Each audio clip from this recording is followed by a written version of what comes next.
Are these the e-bags of 2025? Or is the entire idea of e-bag a dying concept? Let's talk about it. You see, every era of fashion culture has its defining accessories. From the Fendi baguette to the Hermès Kelly, these weren't just bags. They were social currency, a symbol, a statement. But in 2025, something has shifted. And if you've been paying attention to the fashion weeks, street style shots, and what actually sells out in boutiques, you'll notice the power dynamics in the luxury accessories world are changing. Let's get into it. First, the Celine Ava Triomphe, carried by the likes of Kaya Gerber, Rosé from Blackpink, and almost every editor off duty. This isn't a loud bag, no heavy hardware, no aggressive logos. But what makes it powerful is exactly that restraint.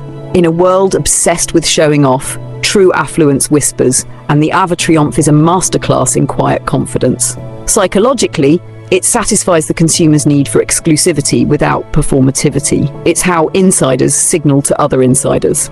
Then there's the Loewe Puzzle Fold tote. Jonathan Anderson's Loewe is quietly owning 2025. Minimal, sculptural, unexpectedly soft, and it doesn't scream wealth. But the people carrying it, they have it in every sense. The puzzle fold works for both the woman with an art fair invite and the creative director grabbing coffee in Soho.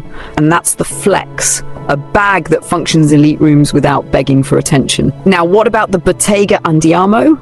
Everyone said Bottega was done after Daniel Lee left. And yet, the Andiamo is everywhere this year.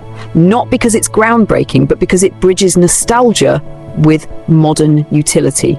The woven leather is iconic, but the soft, slouchy shape signals a shift toward ease.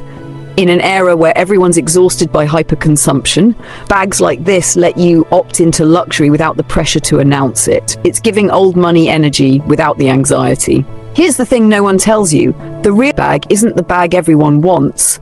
It's the bag only a few understand. And this year, those are less about logos and more about materials, craftsmanship, and the brand's creative positioning. Also worth watching, the Hermès Guetta, Prada buckle bag, and Miu Miu Arcady. Miu Miu in particular has cracked the Gen Z chic code. It's playful, it's expensive, and it feels just a little anti-establishment while still coming from one of fashion's oldest houses. That contradiction makes it irresistible. But deeper than the individual bags is what they represent, the death of the obvious flex. True style in 2025 is about personalization. The woman wearing a puzzle fold in Bordeaux suede might also have a vintage Gucci jackie at home. It's no longer about one bag defining a season. It's about your taste defining the bag. And if you're watching this wondering if you need one of these to be relevant, you don't. Fashion is a language, bags are punctuation marks. The only rule, you decide what sentence you're writing. If you love this kind of deep, nuanced fashion breakdown, you already know to follow us on Instagram at GTWJMag for daily analysis, exclusives, and what's really happening behind the scenes in luxury fashion. Because here we don't just look at what people wear, we ask why. Where fashion thinks deeper. And you know what's even more fascinating? The psychological shift behind why these bags are catching on now. After years of maximalism, heavy branding, and the Instagram-driven unboxing culture, fashion consumers, especially the affluent and aspirational alike, have hit fatigue. There's a growing craving for discretion, not in the old stuffy traditional way, but in a way that feels modern, intelligent, and intimately tied to personal identity rather than social status. Owning a Celine Triomphe or a Loewe Puzzle isn't about signaling to everyone anymore. It's about signaling to the right people, the ones who notice, the ones whose opinions you actually value. And psychologically, this is one of the oldest luxury behaviors in history. Exclusivity by obscurity.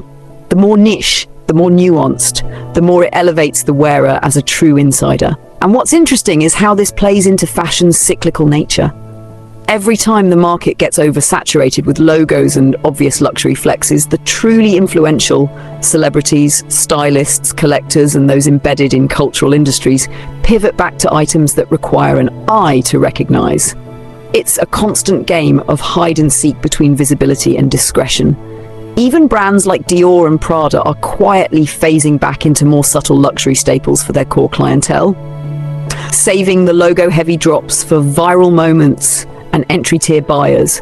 Because they know the people spending 5 figures don't want to look like they shop where the masses do. That's why these 2025 bags are less about logos, more about lineage, less about flexing, more about finesse.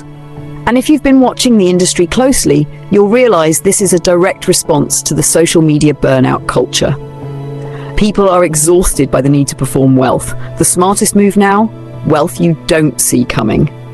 So, are these the bags of 2025? Technically, yes. But more importantly, they're the unbags. The ones signaling a higher, quieter, more intellectual form of style currency.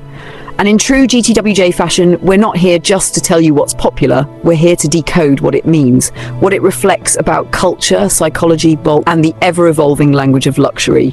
If you love this level of analysis, make sure you hit that follow on Instagram at GWJMag and tap into our world, because the future of fashion isn't loud. It's sharp, considered, and deeply intentional.